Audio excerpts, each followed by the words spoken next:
এরকম গরম গরম মজাদার চিকেন চিজ পাস্তা রেসিপি পেলে কেমন হয় বলুন তো। চলুন ঝটপট শিখে আসি।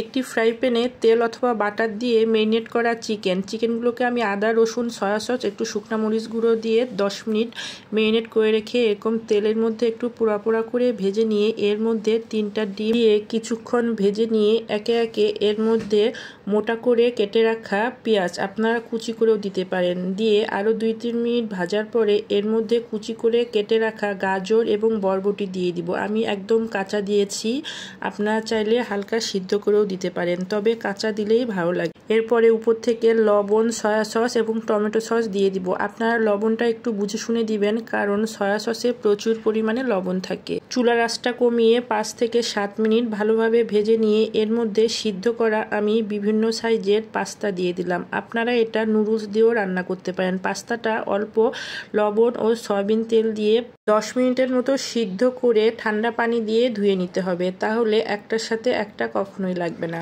পাস্তায় কিন্তু গোলমরিচের গুঁড়া দিলে টেস্টটা অনেক গুণে বেড়ে যায়। তারপরে আমি দেশি স্বাদ আনার জন্য উপর থেকে একটু ভাজা জিরার গুঁড়া দিয়ে দিলাম।